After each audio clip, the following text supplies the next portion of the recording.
like your throat a bit better. My throat? Yeah, okay. A bit better, yeah. Go ahead for the mic.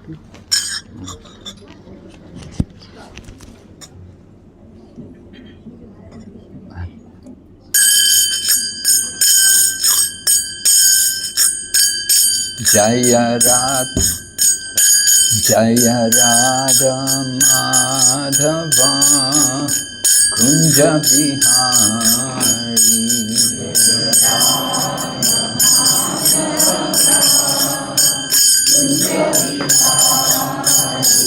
Jaya Radha Madhava Kunja Bihari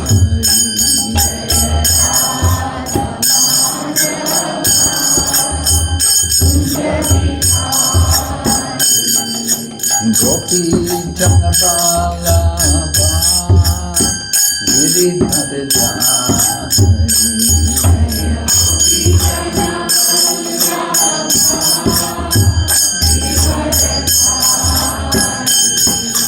Gopi Janabala Giridhar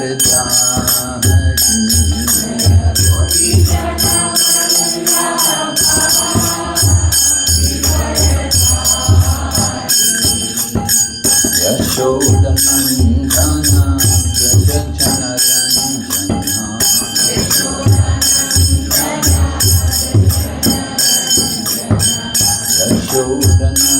Yashodanandana Prajajana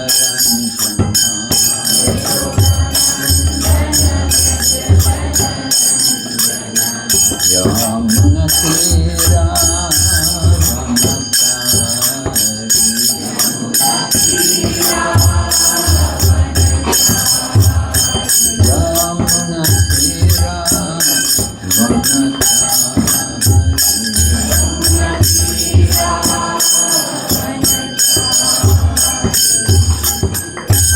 Jaya Radha Madhava Kunja Bihari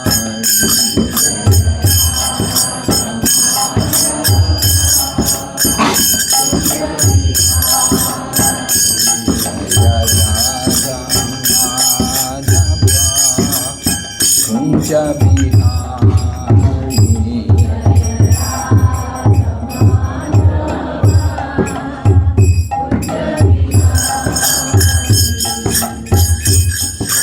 Gopi Janabala Giridhar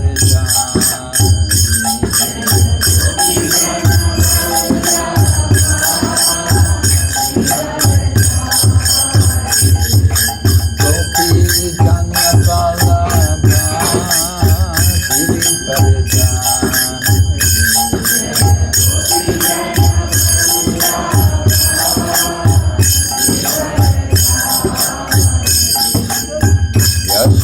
Yashodanandana Prajajana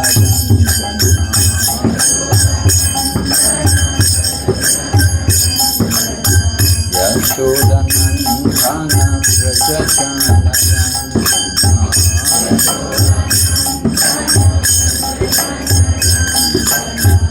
Yamuna Tira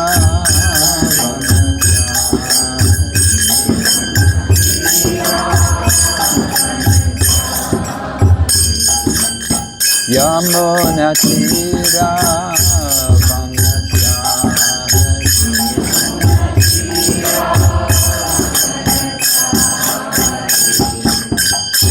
Hare Krishna Hare Krishna Krishna Krishna Hare Hare Hare Rama Hare Rama Rama Rama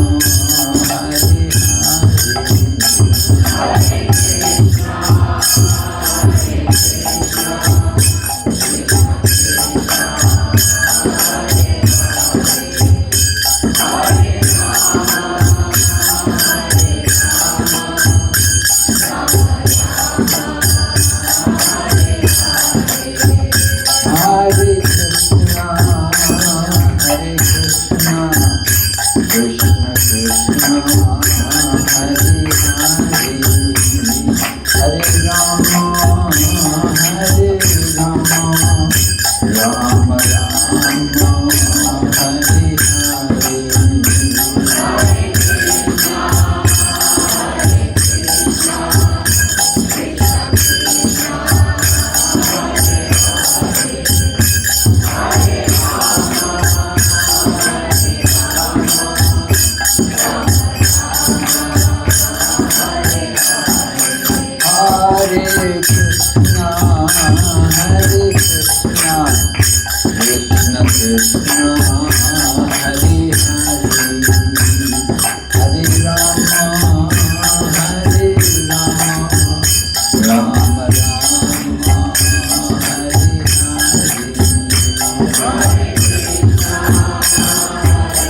Om Namo Bhagavate Vasudevaya.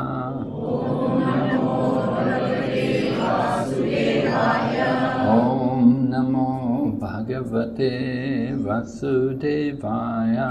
Om Namo Bhagavate Vasudevaya. Om Namo Bhagavate Vasudevaya. Om Namo Bhagavate Vasudevaya. So we're continuing with the study of the Bhagavad Gita.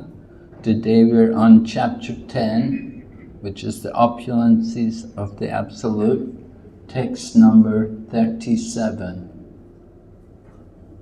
Vrishninam vasudevosmi. Vrishninam vasudevosmi. Pandavanam dhananjaya. Pandavanam dhananjaya. Muninam apyaham vyasa. Muninam apyaham vyasa. Kavinam ushana kavi. Kavinam ushana kavi. Vrishninam vasudevosmi. Vrishninam vasudevosmi. Pandavanam dhananjaya.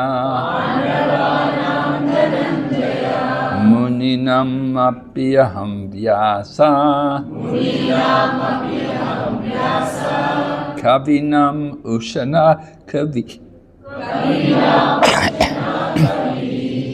Vrishninam vasudevosmi. Vrishninam vasudevosmi. Pandavanam dhananjaya. Pandavanam dhananjaya. Muninam apyaham vyasa. Muninam apyaham vyasa. Kavinam ushana kavi. Kavinam ushana kavi.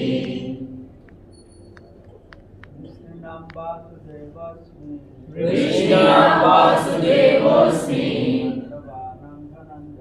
Pandavanam dhananjaya. Muninam apyaham vyasa. Kavinam ushana kavi. Vrishninam vasudevosmi. Vrishninam vasudevosmi. Pandavanam dhananjaya. Pandavanam dhananjaya. Muninam apyaham vyasa. Muninam apyaham vyasa. Kavinam ushana kavi. Kavinam ushana kavi. Vrishninam vasudevosmi. Vrishninam vasudevosmi. Pandavanam dhananjaya. Pandavanam dhananjaya. Muninam apyaham vyasa. Muninam apyaham vyasa. Kavinam ushana kavi. Kavinam ushana kavi. Vrishninam vasudevosmi. Vrishninam vasudevosmi. Pandavanam dhananjaya. Pandavanam dhananjaya. Muninam apyaham vyasa. Muninam apyaham vyasa. Kavinam ushana kavi. Kavinam ushana kavi. Vrishninam vasudevosmi. Vrishninam vasudevosmi. Pandavanam dhananjaya. Pandavanam dhananjaya. Muninam apyaham vyasa. Muninam apyaham vyasa. Kavinam ushana kavi. Kavinam ushana kavi. Vrishninam vasudevosmi. Vrishninam vasudevosmi. Pandavanam dhananjaya. Pandavanam dhananjaya. Muninam apyaham vyasa. Muninam apyaham vyasa. Kavinam ushana kavi. Kavinam ushana kavi. Vrishninam, of the descendants of Vrishni, Vasudeva, Krishna in Dwarka, Asmi, I am, Pandavanam, of the Pandavas. Dhananjaya Arjuna. Muninam of the sages. Api also. Aham I am. Vyasa the compiler of all Vedic literature. Kavinam of all great thinkers. Ushana Kavi the thinker. Translation. Of the descendants of Vrishni, I am Vasudev, and of the Pandavas, I am Arjuna. Of the sages, I am Vyasa, and among great thinkers, I am Ushana. You can repeat. Of the descendants of Vrishni, I am Vasudeva. And of the Pandavas, I am Arjuna. Of the sages, I am Vyasa. And among great thinkers, I am Ushana. Purport by His Divine Grace, A.C. Bhaktivedanta Swami Srila Prabhupada. Krishna is the original Supreme Personality of Godhead, and Baladeva is Krishna's immediate expansion. Both Lord Krishna and Baladev appeared as sons of Vasudeva, so both of them may be called Vasudeva.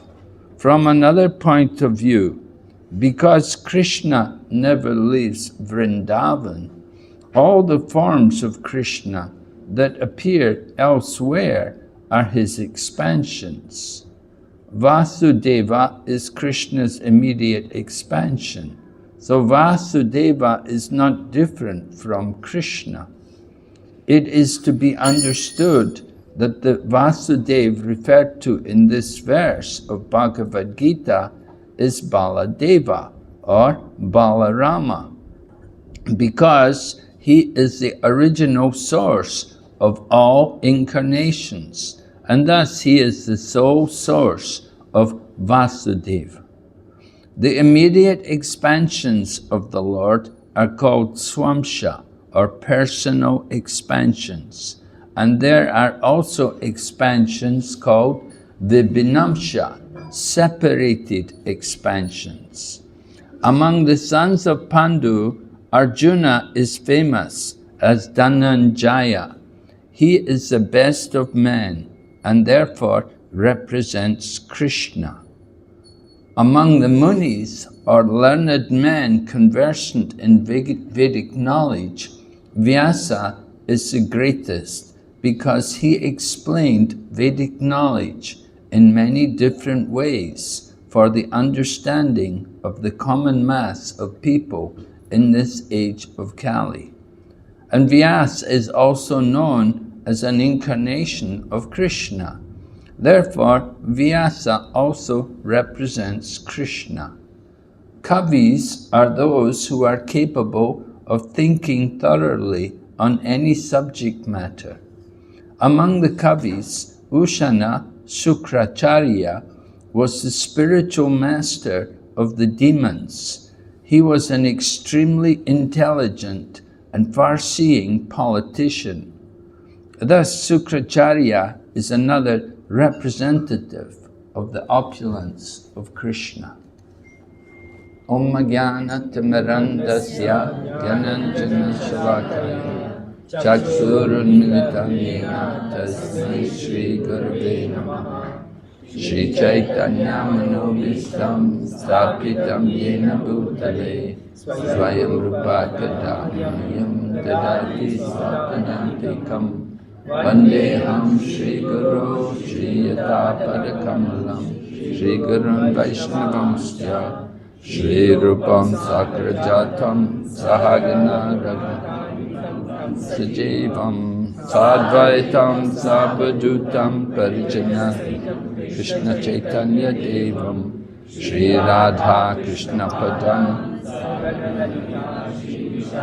Nitamscha He Krishna Karuna Sindhu Dina Bandhu Jagatpate Upesha Gopika Kanta Radha Kanta Namastate Kanchana Gaurangi Vrindavaneshwari Vrishabhanusate Devi Pranamami Hari Priye Vanchakalpatarubhyascha Kripa Sindhu Vaevacha Patitanam Pavanebhyo Vaishnavibhyo Namo Namah Nama Om Vishnu Padaya Krishna Pristaya Bhutale Srimate Bhakti Vedanta Swami Niti Namine Namaste Saraswati Devi Gauravani Pracharine Nirvisesha Sunyavadi Paschatya Desatarini Vanch Krishna Chaitanya Prabhu Nityananda Shri Advaita Gadadhar Shri Vasadi Gaur Bhaktavinda Hare Krishna Krishna Krishna Hare Hare Hare Rama Rama Rama Hare Hare. Alright, so we're hearing Lord Krishna describe his different vibhutis or opulences to Arjuna to make it easier for Arjuna and for all of us to remember Lord Krishna. That by seeing these different phenomena and hearing about these different personalities, we can understand more of the opulence of Lord Krishna. So here today we have Lord Krishna is described that of the descendants of Vrishni, I am Vasudeva. And in the purport we're given some different explanations about Vasudeva. Prabhupada says first of all that both Krishna and Baladev appeared as the sons of Vasudeva. So both of them are called Vasudeva. Krishna and Balaram. They're both born in the womb of Devaki, the wife of Vasudeva. Of course, Lord Balaram was transferred during I think it was the 5th or 6th month of pregnancy. During the pregnancy anyway, Lord Balaram was transferred from the womb of Devaki to the womb of Rohini. So, in this way Lord Balaram became known as Rohini Nandan. But initially he was conceived in the womb of Devaki as the son of Vasudeva. So Lord Balaram and Lord Krishna are both like that, they're brothers. Lord Balaram is the older brother, he comes first. In Rama Lila, he came as a younger brother and he had a lot of difficulty trying to serve the older brother. So he said in future incarnations he would prefer to come as the older brother. So we see Lord Balaram coming first. And coming first into the womb of Devaki, he is able to make arrangements for Lord Krishna to come. So this is appropriate that Lord Balaram comes. Although he is equal to Lord Krishna, he comes in the mood of a servant. He wants to give service. And he comes into the womb of Devaki, he can make arrangements for Lord Krishna to appear there. So in this way, both Krishna and Balaram are the sons of Vasudeva. In the word meaning, Vasudeva was described as Lord Krishna in Dwarka. So sometimes we hear Lord Krishna there's Sham Sundar Krishna and Vasudeva Krishna. Sham Sundar Krishna is known to give pleasure to his devotees, particularly the people of Vrindavan, headed by all the gopis. And when it comes to killing the demons, then that's the Vasudeva Krishna feature who does that work. And later on, of course, Lord Krishna leaves Vrindavan. So Prabhupada in the purport, he mentions actually Lord Krishna never leaves Vrindavan. He likes to stay in Vrindavan. So when Lord Krishna goes out of Vrindavan, this is the Vasudeva Krishna who is going out of Vrindavan. And he goes first to Mathura, and then later on he moves to Dwarka. So in this way, Lord Krishna is performing his different pastimes. It's all Krishna, and Lord Balaram is also Krishna, but at the same time he's different from Krishna. He's coming in the mood of servant. There's no difference between Krishna and Balaram, only differences in their color. But all of the opulences of Lord Krishna are also there in Lord Balaram. So that's one name, and then we hear also that in this purport Prabhupada says, it is understood that the Vasudeva referred to in this verse of Bhagavad Gita is Baladeva or Balaram, because he is the original source of all incarnations, and thus he is the sole source of Vasudeva. So again, it's a different explanation of understanding Vasudeva, because among the Vrishnis, I am Vasudeva. So the Vrishnis, Lord Krishna, of course, he took his birth in the family of the Vrishni. So Lord Krishna appears there, and he comes as the son of Vasudeva. But Prabhupada is mentioning here how Lord Balaram is the original source of all incarnations. So Lord Krishna is the original Supreme Personality of Godhead, and then his first expansion is as Lord Balaram. And from Lord Balaram, then you have Sankarshan. And from Sankarshan, then you have different Chaturvyuha, Vasudeva, Sankarshan, Aniruddha and Pradyumna. You see, and in this way, Lord Balaram is arranging for the different incarnations of the Lord to take place.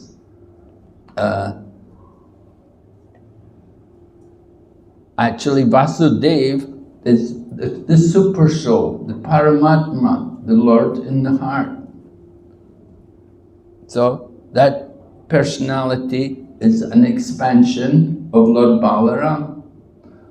That we get from the Chaturvyuha, you get the Purusha avatars coming, the three Purusha avatars. First of all, Mahavishnu, or Kara Nadakashayi Vishnu, and then Garbhodakashayi Vishnu, and then Shirodakashayi Vishnu. So Shirodakashayi Vishnu is the origin of the different incarnations which appear in the world, the different avatars which all come. They come from the Purusha avatars. And sometimes people have difficulty understanding how Lord Krishna can be the Supreme Personality of Godhead. They think the personality of Godhead is Vishnu.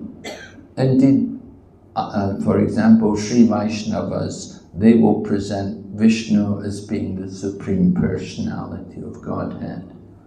But we argue that, well, the Vishnu avatars, they are coming from the Chaturvyuha, and Chaturvyuha is coming from Lord Sankarshan, and then Lord Balaram, and Lord Balaram is the expansion from Lord Krishna. You see, we give a different interpretation. Well, some different opinions there between the different Vaishnava Sampradayas. But generally, although we have different opinions about who is actually the Supreme Personality of Godhead, we all agree that there's one Supreme Lord and we are His servant. The Sri Vaishnavas, for example, they will say Vishnu is the Supreme. And we will say, well, above Vishnu there's Lord Krishna, that Lord Krishna is the Supreme. But in any case, we're always a servant. There's one Supreme Lord, and we are all His servants, and we agree on that. So that's very nice. Different from the impersonalists, that if you hear from the Mayavadis or the Jnanavadis, they will say ultimately everything is one and there's only the Brahman. And they will only speak in that way. So we're very glad to hear that the Vaishnava Sampradayas, they all agree that Ekala Ishvara Krishna or Sampridya, one Supreme Lord and all others are his servants. So Lord Balarama, he is Adiguru. He's coming in the mood of servant, and he's coming and his service is to arrange for all of these different things. So the different incarnations of the Lord, they're coming from the Purusha avatars, and the Purusha avatars, they're coming from Lord Balaram. And this way Lord Balaram is described that he is the source of Vasudeva. That Vasudeva, the super soul, Paramatma. Right? Prabhupada mentions that there are different kinds of expansions. You have Swamsa and Bvvn. We have Swamsa and Bvvnamsa. So Swamsa meaning personal expansions of the Lord. Vishnu Tattva, just like this. Just like the super soul in the heart of all living entities, he is a personal expansion of the Lord. He's not different from the Lord. He's appearing in that function as a super soul. And the living entities, we are separated expansions. We are Vibhinamshas. We are tiny parts of the Supreme Lord. We have the similar qualities, but not in the same quantity. So in this way, there's different expansions of the Lord. The Swamsa expansion particularly mean like Lord Balaram is an expansion from Lord Krishna, and then Lord Sankarshan, and then from Sankarshan comes Vasudeva. In this way, personal expansions. The Paramatma is an expansion of the Lord. And the living entities, the jivas, we are called Vibhinamshas. We are very small, very tiny. So in this way we understand how Lord Krishna is describing himself that among the Vrishnis, he is Vasudeva. And then he says, of the Pandavas, I am Arjuna. Now, of course, we know the 5 Pandavas, and Arjuna, he's number 3, right? He's the 3rd son of Kunti. First she had Maharaj Yudhishthira, and then she had Bhima, and then Arjuna. And Nakula and Sahadev, they were the 2 sons of Madri. So they're all known as the Pandavas, but Arjuna is given prominence because he's very dear to Lord Krishna. When Lord Krishna would meet the Pandavas, he would offer his respects to Maharaj Yudhishthira and to Bhima, because they were both older and senior to him. But when he would meet with Arjuna, then Arjuna and Krishna, they would embrace each other because they were equal. They're equal in age. In that respect, they're a very friendly relationship with each other. And we do see how in the Bhagavad Gita, Lord Krishna describes why he selected Arjuna to speak the Bhagavad Gita. He says, Bhakto sime sakacheti rehashyam he had uttama. Because you're my devotee as well as my friend. So Arjuna enjoyed that very nice relationship with Lord Krishna, that he had a friendly relationship with him. And together they would often discuss philosophy. Of course, we're given the Bhagavad Gita, and that particular conversation took place on the battlefield. It's very significant. But Arjuna and Krishna would regularly meet, and they would often discuss many different philosophies and teachings. That was their pastime together. So Arjuna is a very dear devotee of Lord Krishna, and he enjoys that friendly relationship with Lord Krishna. And of course it was Arjuna, who went with Lord Krishna when they went to see Jarasandha. Lord Krishna took Arjuna with him along with Bhima. They went to see Jarasandha because they wanted to perform the Rajasuya Yagna. So Arjuna enjoys very intimate dealings with Lord Krishna. So intimate that Lord Krishna agreed to become the chariot driver for Arjuna. Lord Krishna, of course, did not want to take part in the battle of Kurukshetra, but he said, I can be the chariot driver for someone. I can drive your chariot, but I'm not going to take part in the battle. But somebody can have me as a chariot driver and someone else can have my army. So of course Duryodhana, he was happy, he wanted to get the army of Lord Krishna. He wanted Krishna's army, he didn't care so much about having Krishna with him. But Arjuna, because he's a devotee, he wants Lord Krishna and he's happy to have Krishna with him. Of course, Arjuna had the difficulty that Lord Krishna was driving the chariot for him. So on the battlefield, Lord Krishna was denied the opportunity of being able to see, or rather Arjuna was denied the opportunity of being able to see Lord Krishna's face, because Arjuna was standing behind Lord Krishna. Lord Krishna is driving the chariot, so Arjuna could only see the back of Krishna. But grandfather Bhishma, he's fighting Krishna and he can see the features, he can see the Lord Krishna's face. He can enjoy the beauty, the transcendental form of Lord Krishna. So Arjuna was envious that Bhishma is so fortunate that he's able to see the face of Lord Krishna, although they're fighting against each other. And Arjuna could only see the back of Krishna. So Arjuna was blessed to have that nice relationship with Lord Krishna. And Arjuna is this mentioned here. And then Lord Krishna says, of the sages, I am Vyasa. So Vyasa, of course, is very, very important in our Krishna consciousness movement. We're very fortunate, we make use of some of the literatures which were given to us by Srila Vyasadeva. Srila Vyasadeva wrote many, well, he did not actually write them himself, but he spoke, and he had Ganesh as his scribe. So as he spoke, Ganesh would write. And so Vyasadeva recorded, he had all the different Vedic literatures recorded for us.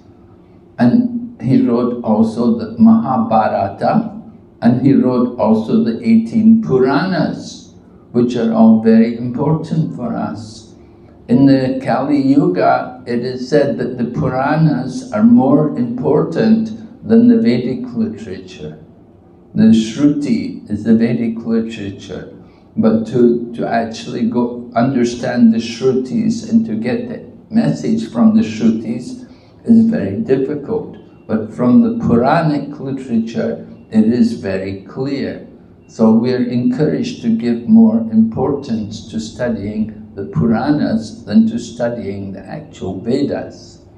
Of course, Srila Prabhupada sometimes would quote the Vedas, because sometimes we have to preach to people who only accept the Vedas, and they don't accept the Puranas, they don't accept Bhagavad Gita, because they're Jnanavadis. You know, there are some missions even here in Singapore, if you go to them and you present Bhagavad Gita, they say, no, we cannot accept Bhagavad Gita. They say Bhagavad Gita is written by some man. They don't say it's divine. The Vedas are divine, of course. Tenhe Brahma Adi Kavaye Muyanti Yatsuraya. The Vedic literature was imparted into the heart of Brahma from the Lord himself. So the Vedas are apurusha. They're not from any ordinary person. But Mahabharata, Puranas, and Srimad Bhagavatam, Bhagavad Gita, they will say that these are just from a man. So they're not, you cannot rely on them as being perfect evidence. But we accept them. And it's pointed out that we should accept all the different Vedic opinions. It said, Shruti Smriti Puranati Pancharatriki Vidimbinam Aikantiki Harer Bhaktir Utpatayaiva Kalpate. That if we perform devotional service which is not in accordance with the Shruti and the Smriti and the Puranas and the Pancharatriki, then it is simply a disturbance to society. And so certainly we do accept both the Shruti and the Smriti, and we give more importance to studying the Smriti, which means Srimad Bhagavatam and Bhagavad Gita, these books which are given to us by Srila Vyasadeva. So Srila Vyasadeva, he was of course very prominent in Mahabharata. He wrote the Mahabharata, but he's also playing a major role there. He fathered different children, because Vyasadeva was the son of the great sage Parasara Muni, and the mother was a fisherman's daughter named Satyavati. So it happened that Parasara was attracted to Satyavati, and he arranged to give her the one child who would be a great sage, and that sage grew to be Srila Vyasadeva. So Srila Vyasadeva was born from the womb of Satyavati. Later on, that daughter, that girl Satyavati, became the wife of Maharaj Santanu. Is that right? Yes? Maharaj Santanu. And then they had the son Vichitravirya. So Vichitravirya was married. Anyway, it happened that his brother Bhishma arranged to bring some wife for his brother Vichitravirya. So Bhishma, grandfather Bhishma, went and he brought these three girls actually, brought 3 girls, and one of the girls protested that I'm already engaged to marry another man and I cannot accept your brother.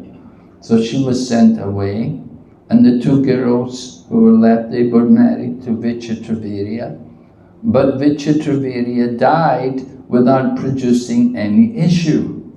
So when Vichitravirya passed away, it was said that according to Vedas, the brother is allowed to beget a child in the womb of the brother's wife. So Bhishma was the brother, but Bhishma said, I cannot, because I vowed to follow brahmachari life. And I promised my father Santan, I promised my mother's father that I would never marry and like that. So he had made the vow. So then Satyavati said, well, I had another child before my marriage, and that child was Vyasadeva. So Vyasadeva was called, and Vyasadeva was requested to beget children in the womb of the wives of Vichitravirya. So first child was Dhritarashtra, and Dhritarashtra of course is born blind. So they're not very satisfied that, you have to we want a healthy child to be king. So next child was Pandu. And still they were not so much satisfied. You have to have another child, this child again not very good. So neither of the 2 ladies wanted to have a child by Vyasadeva again. And they sent a maidservant to be with Vyasadeva, and the result was Vyasadeva conceived the saintly Vidura, and Vidura is also one of the sons of Vyasadeva. So like this you can see Vyasadeva fathered 3 children there. There was Vidura in the womb of the maidservant, and then there was Dhritarashtra and Pandu. And of course, this way you have the whole intrigue of the Mahabharata, the battle between the Pandavas and the Kauravas. So Vyasadeva, he was playing like this kind of role. He had to do these kind of duties. Of course, he had another son. We know Sukadeva Goswami as the son of Vyasadeva. And Sukadeva Goswami, as the son of Vyasadeva, he had heard Srimad Bhagavatam from his father, and he was able to speak Srimad Bhagavatam at the time of Maharaj Parikshit being cursed. So that was very nice that Sukadeva Goswami could come and speak Srimad Bhagavatam in the presence of Srila Vyasadeva himself, as well as Srila Vyasadeva's guru, Narada Muni, that they all came to hear Sukadeva Goswami speak. You see, so that's the nature of spiritual discourse. We take pleasure in hearing different devotees speak. So Srila Vyasadeva sat and heard Sukadeva Goswami speaking Srimad Bhagavatam as Maharaj Parikshit prepared to depart from the world. So Srila Vyasadeva liked to hear, but he also spent a lot of time writing, and he wrote many books. We hear he wrote also Vedanta Sutra. So Vedanta Sutra is the essence of the Vedic knowledge. Vedanta Sutra is very popular. People always like this book. They like to study this book, Vedanta Sutra. Sometimes you go to the book fair, especially in Calcutta. You go to the book fair, so many people come, they want, do you have Vedanta Sutra? They're interested to read that.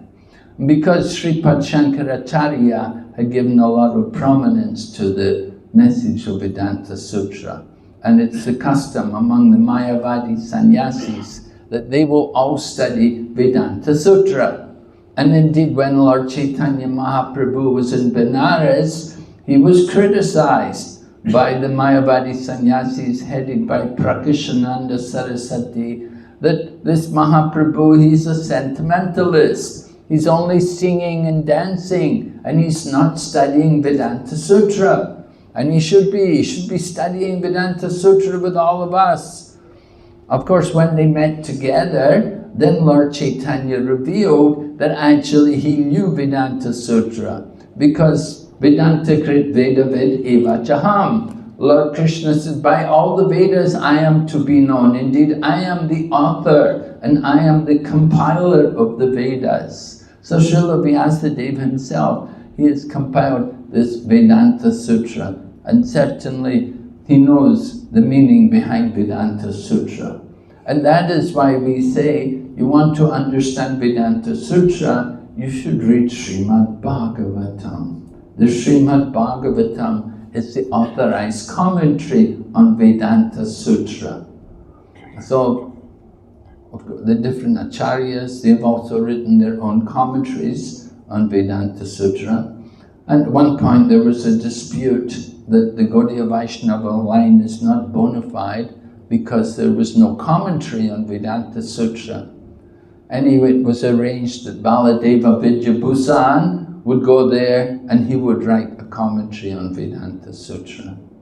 And Srila Prabhupada very much appreciated that commentary. So Srila Vyasadeva, you can see he wrote the Vedanta Sutra, and then he wrote the commentary on Vedanta Sutra in the form of Srimad Bhagavatam. And that Srimad Bhagavatam, we know how it's described in the first canto of Srimad Bhagavatam, how Srila Vyasadeva had written so many books, and he was just feeling despondent. He wasn't feeling any real satisfaction from it. And then his guru, Sri Narada Muni, came to him and pointed out the problem. He said, because you have not properly glorified Lord Krishna and the process of devotional service. And therefore, Srila Vyasadeva, in his maturity, he then went about writing Srimad Bhagavatam. And at Srimad Bhagavatam, of course, he began Nigama Kalpataror Galitam, Srimad Bhagavatam, like that. The Srimad Bhagavatam is the ripened fruit of all the Vedas. And that this Srimad Bhagavatam is the mature offering of Srila Vyasadeva.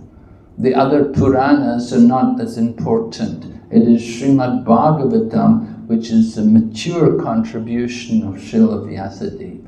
And Lord Chaitanya therefore spent a lot of his time when he was residing, especially in Jagannath Puri. He would every day hear Srimad Bhagavatam.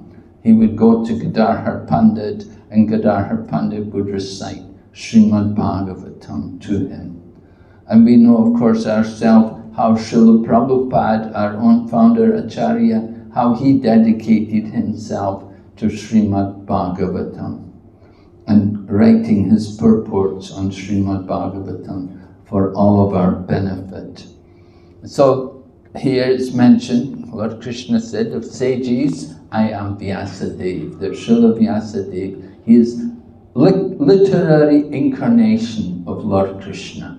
He is responsible for writing, for producing so many literatures for our benefit. So we are so much indebted to Srila Vyasadeva.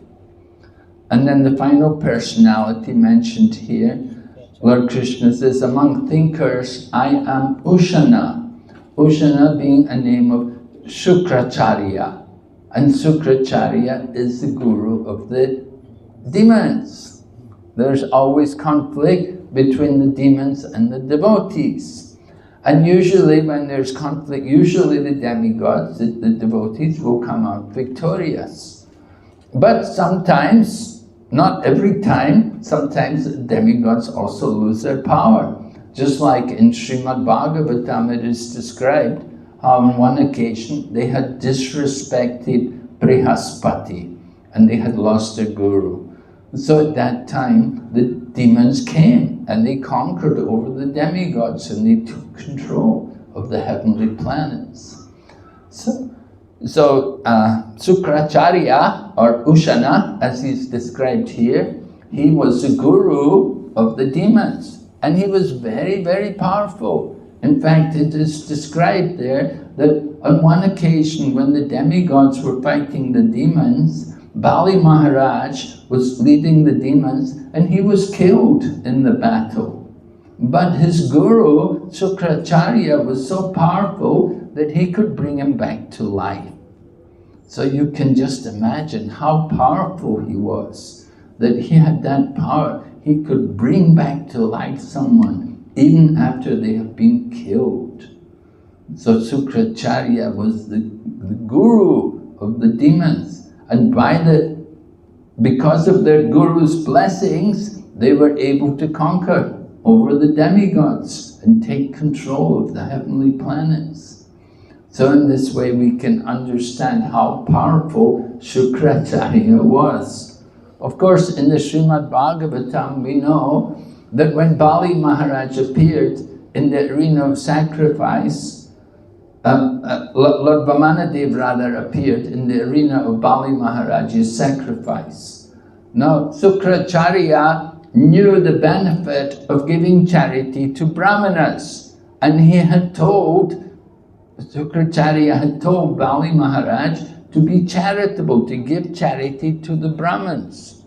Just like Jarasandha. Jarasandha also had that. So demons, even though people are demons, they understand the value of giving something to the Brahmanas, that it will be very beneficial to you. You know, you give something, will come back. You know, some people, they have that mood when they give charity, you know. How much will come back? Right? We should get back more, a lot more than what we give. So people like that. So they often like to give charity to Brahmanas, and if the Brahmana is very powerful, then it will come back many times.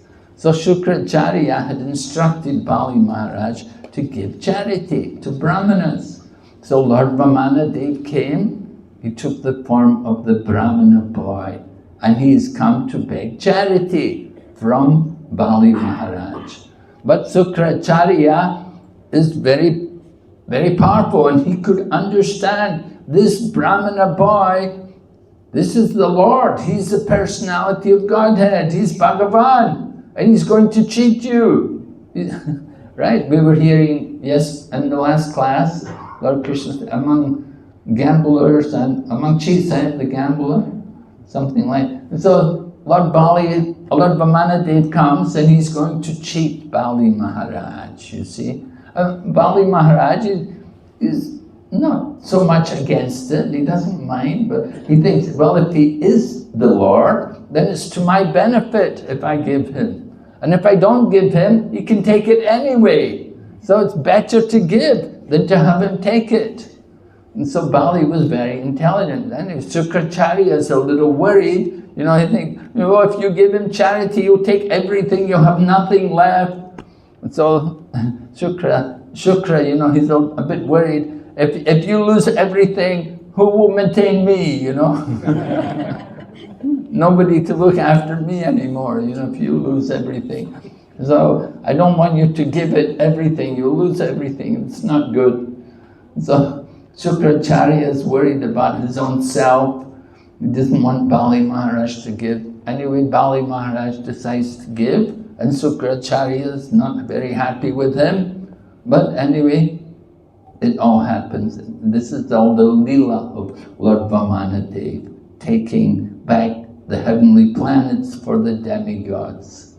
So Sukracharya, he has that power, he has that ability to lead the demons, to conquer the demigods and to take control of the heavenly planets. Just imagine how powerful he must be. So he's being glorified here. Prabhupada says he's a great thinker, right? Prabhupada says, Sukracharya, he was extremely intelligent and far-seeing politician. So politician, well, we know about politicians, right? Prabhupada similarly spoke about Chanakya Pandit.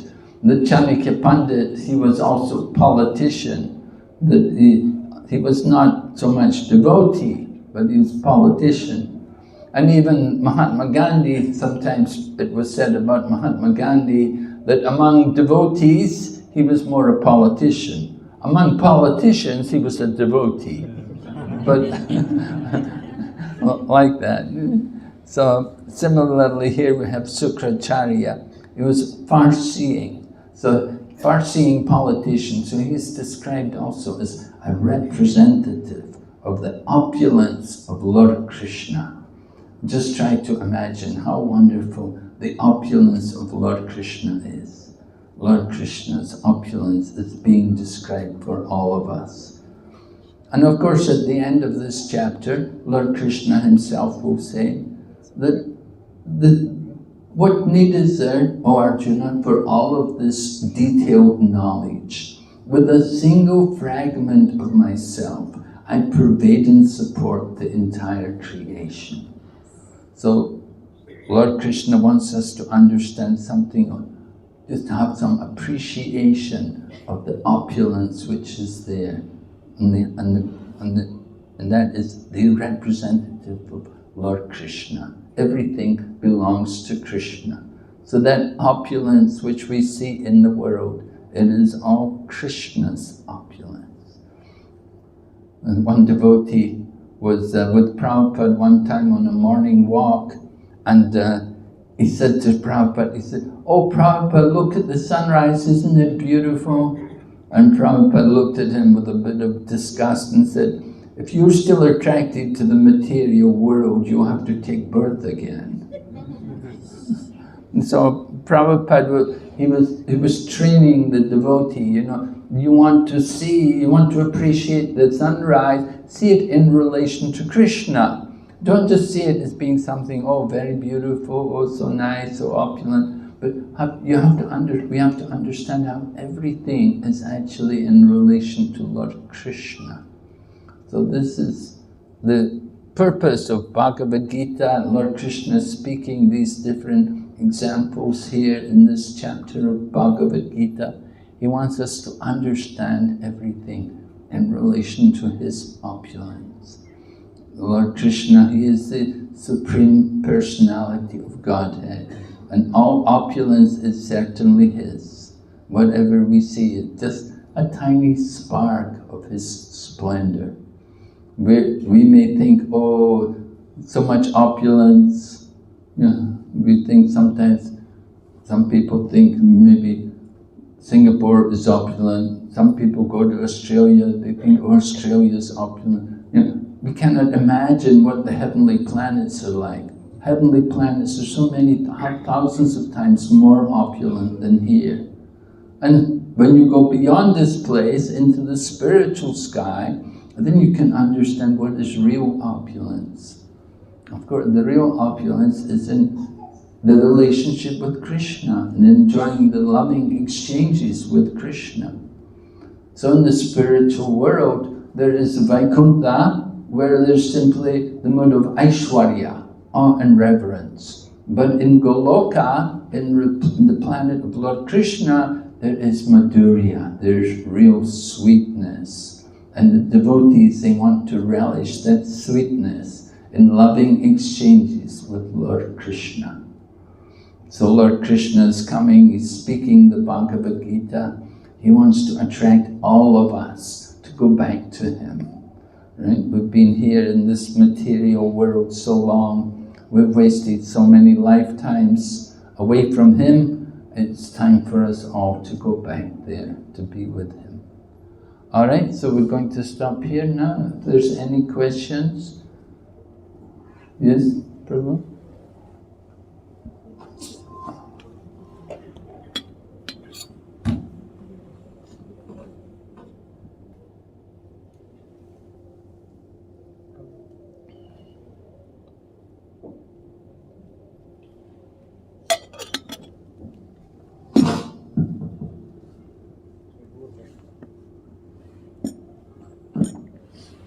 Hare Krishna Maharaj. Thank you for this class. Just one small question regarding Ushna. So, if he is such a great thinker, so why are all of his students demons? Well, like we said, he's a politician. He's not a devotee. You see, but great thinkers, they think how to enjoy, how to exploit, how to enjoy the material world, how to enjoy the resources. And certainly they could do that. They could conquer even the heavenly planets. They could take over from the demigods and control the heavenly kingdom. And so that's takes a lot of thinking to do that, Not small endeavors. That they could move in, kick out the demigods and take over the heavenly planets. Very powerful. And so that's we have to appreciate that. You have to appreciate, just like the demons, like when Lord Ramachandra saw Lanka, or when Hanuman saw Lanka, they saw the opulence of Lanka. So much opulence, so much valuable treasures and gold and ornaments and so many weapons and everything. But no devotion, no feeling of love for the Supreme Lord. So they're intelligent in that sense that they can enjoy the material world. That is the misuse of their intelligence. And we often see that even today, it's there in the world.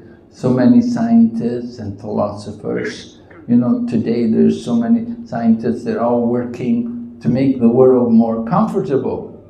Nobody's thinking that, oh, we're all here, we're going to die one day, we're all on the death row and very soon we have to leave the body. Nobody's thinking about the solution to birth and death.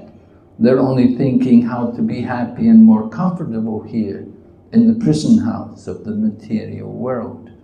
So they misuse their intelligence for that purpose. Right? They're intelligent, but it's misused. It's just used for temporary pleasures. So politicians also, they have that tendency generally, they're thinking more how to make ourselves more comfortable. They promise the voters, vote for me and I will make your life better. Nobody's saying, I will take you out of the world of birth and death and I'll free you from karma. No, they're promising temporary material benefits.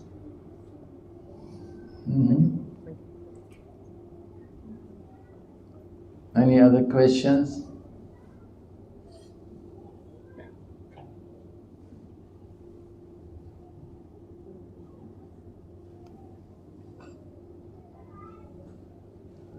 Maharaj, very educative and heart-throbbing lecture. But I wanted to know that Maharaj was from the demonic parampara, and he could understand, even he took Guru as a Sukracharya, but he could understand that God, Lord is the Supreme Personality of Godhead, he can take even by those. But Sukracharya cannot understand. So even if you are born in a very low family or demonic family, you can be a great devotee like Holy Maharaj. Yes, certainly. Although Bali Maharaj is born in the demons, he can be a great devotee.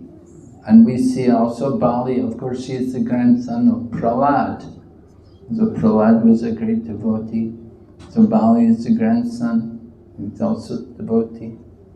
At least he became devotee, even though he was under the direction of Sukracharya, because Sukracharya was the guru of the demons, and Bali Maharaj was there, and he's in the demon line. So Sukracharya was their guru, so he was taking instructions from Sukracharya. But at the same time, Bali Maharaj could understand when to give up the guru. So when the question actually came, should he follow his guru or not, he rejected the advice of the guru because he saw some problem, he saw something wrong, that Sukracharya had been telling him, you should give charity, you should be charitable to the Brahmanas. So when the Lord comes as a Brahmana, he says, don't give him. So Bali Maharaj was thinking, why this contradiction? If he's the Lord, and if he's come as a Brahmana, yeah, I should give him. Why not? If he wants, he'll take it all anyway. So better I should give. Then at least I get the reputation of giving. But if he takes it, I don't get any name, I don't get any reputation for that. So better I give. We should also think like that, you know. Whatever wealth you have, you know, better to use it for the service of the Lord. Because if we don't use it for the service of the Lord, it will be taken. At the time of death, the family members will come and take it all. And doctors and lawyers, they'll also take it, what they can. That always is there. Legal battles and different issues come. Medical health issues, you can spend a lot of money, but the doctors are not going to save you from old age and disease and death. So better we should use whatever opulence, whatever opportunity we have, use what we have for the service of the Lord, to serve the Lord and His devotees, to help them in distributing some real benefit to the world. So Bali Maharaj is from the demons, is from the lower region of the universe, but he's Krishna conscious. And of course, when Lord Vamanadev came and took back the heavenly planets, he sent Bali Maharaj back to the lower region of the universe, which is where the demons usually reside. But Lord Vamanadev was so kind, he said, I'm also coming with you. And said, no one will disturb you, because I will come with you there. And the Lord is residing there with Bali Maharaj in the lower region of the universe. So that is the mercy of the Lord, that He appreciates so much that Bali Maharaj surrendered everything. Right? Bali Maharaj is the example of Atmani Vedanam, complete surrender. He gave up everything. You know, usually when people lose things, oh, it's so heartbreaking. There was one big man in Hong Kong, he was doing business with toys, and he had a big shipment of toys that all went to America. But when it got to the USA, the customs there said, oh, this is the paint used on these toys, it's got poison in it. All these toys have to be destroyed, they all have to be thrown away. So the whole shipment had to be thrown into the sea. So the man lost so much money, he could not bear to live, he committed suicide. So you get people like that, you know, when they lose all their money, they don't want to live anymore, they've lost everything. But here you see Bali Maharaj, he's given everything. And he's not just some tiny man, he's sitting on the throne as the king of heaven in the heavenly planets. But Lord Vamanadev has come and he's tied him up like a criminal, you know, and humiliating in front of Bali Maharaj's family members. He has to be tied up like a criminal. And the Lord is telling him, you've cheated me, you promised me 3 steps of land. Where am I supposed to take my 3rd step? And of course Bali Maharaj then said, well, you can take it on my head. So the Lord put his foot on the head of Bali Maharaj and sent Bali Maharaj down to the lower region of the universe, to Patala Loka. But he said, I'm coming with you. Nobody will disturb you there. So that is the opulence of Bali Maharaj. And he is famous. We glorify him as the example of someone who surrendered everything. So Ushana, he is the guru, he rejected him. But, you know, it's the way of the demons, you know, they're like that. You have to deal with people like that. What can we say? Ushana, the Sukracharya, that even his 2 sons are mentioned in Srimad Bhagavatam, Sandanamarka, that they're teachers in the Gurukula and they're giving Prahlad a hard time. So, Sukracharya, intelligent, but misuse of intelligence. And we see a lot of that. Intelligent people, they don't use their intelligence for Krishna consciousness. They will waste it in so many mundane pursuits, pursuing material knowledge, endless material knowledge, and neglecting the real knowledge of spiritual life. So we don't want to be guilty of misusing our intelligence, right? Any other question? Okay, so then we have His Holiness, back to Purushottam Swami Maharaj here. Thank you. Thank you, Nrsimha Maharaj. His Holiness Nrsimha Maharaj. Jai. We'd like to invite His Holiness Bhakti Purushottam Maharaj